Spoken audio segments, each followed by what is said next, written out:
सवाल इस पे है कि युवा के कितने मुद्दे उठाए जा रहे हैं, एग्जाम करे जाते हैं पर पेपर लीक होता है। इधर से 3 सवाल।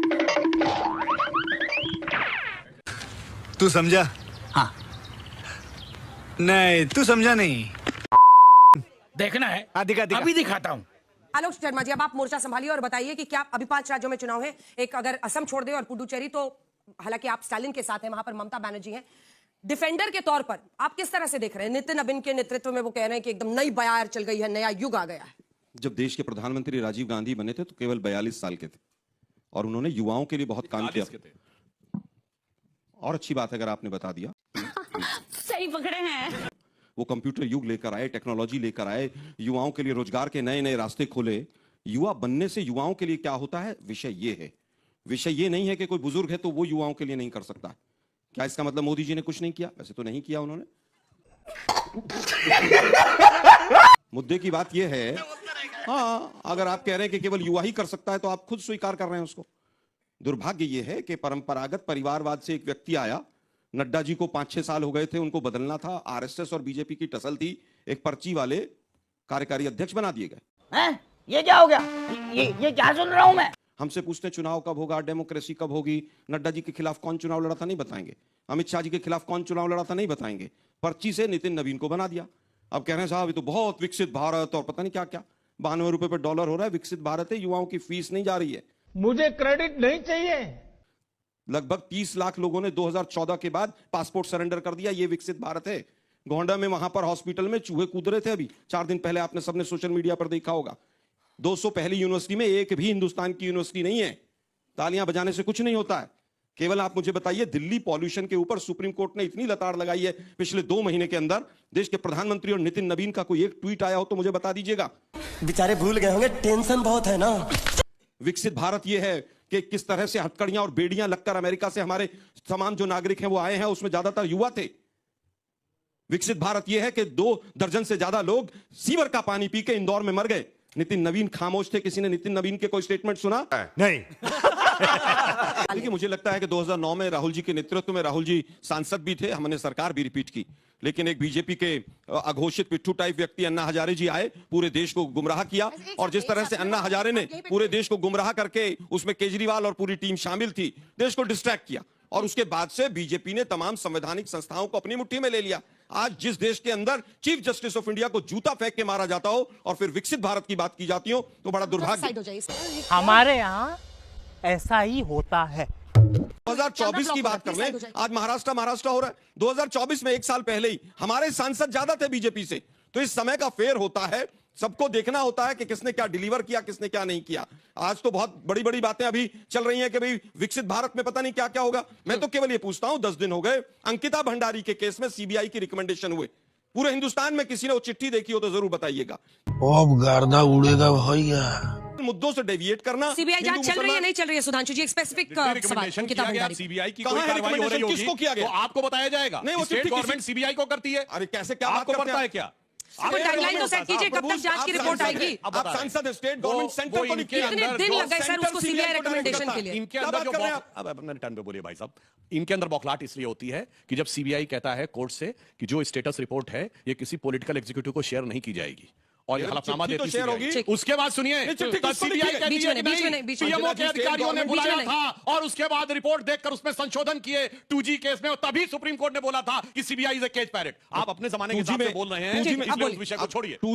2G में और कोलगेट में जिनके ऊपर 1,76,000 करोड़ के घोटाले के आरोप लगाए, सबको बरी कर दिया इन्होंने। क्या बात है सर, क्या बात है सर, क्या बात, ये बात है।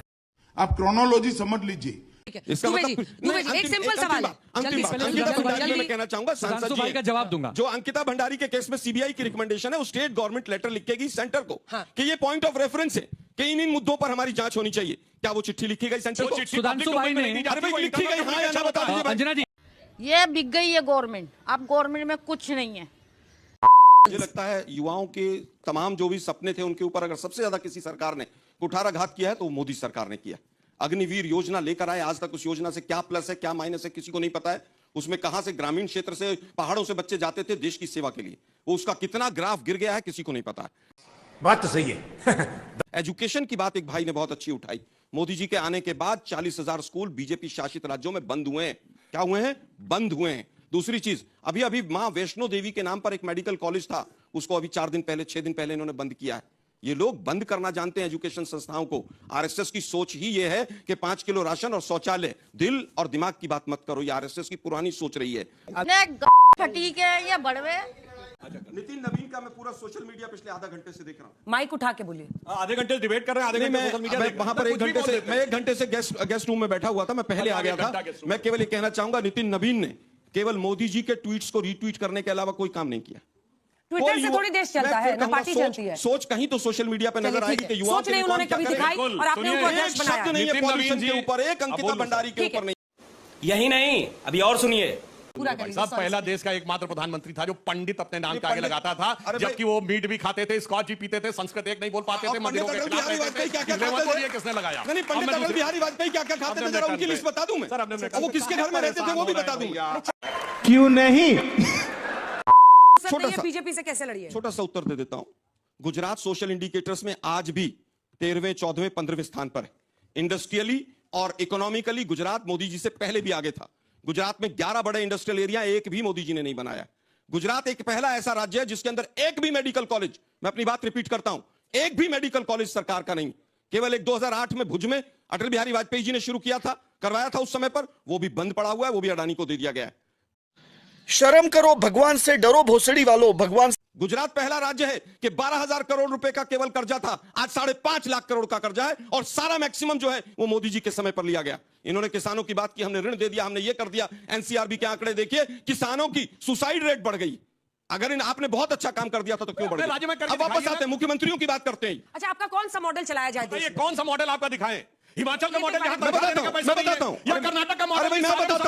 मैं बताता हूं। हमारा मॉडल एक राज्यों तक छोटा नहीं रहता है। जिस देश, अरे सुनिए ना भाई, अब सुनिए तो सही, अब सुनने की हिम्मत रखी। जिस देश के अंदर सुई नहीं बनती थी, मोदी जी ने आकर चंद्रयान का रिबन काटा, वो कांग्रेस की देन थी।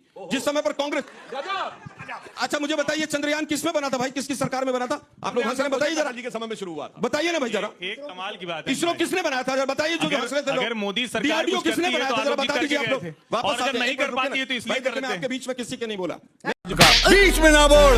केवल ये कहना चाहता हूं, आईआईटी से लेकर आईआईएम तक, और जिस समय पर हमारे पास छत नहीं थी, उस समय पर भाखड़ा नांगल डैम से शुरुआत करके, और अगर मनमोहन सिंह जी की आखिरी सरकार रही, हमने लोगों को अधिकार देने का काम किया। अंजना जी ने कहा कौन सा मॉडल? हमने राइट टू इंफॉर्मेशन दिया, इन्होंने खत्म कर दिया। हमने राइट टू एजुकेशन दिया, उस पर इंप्लीमेंटेशन नहीं है। हमने फूड सिक्योरिटी बिल दिया, हम मनरेगा लेकर आए, केवल महात्मा गांधी के नाम को हटाने के चक्कर में इन्होंने पूरी योजना को समाप्त कर दिया।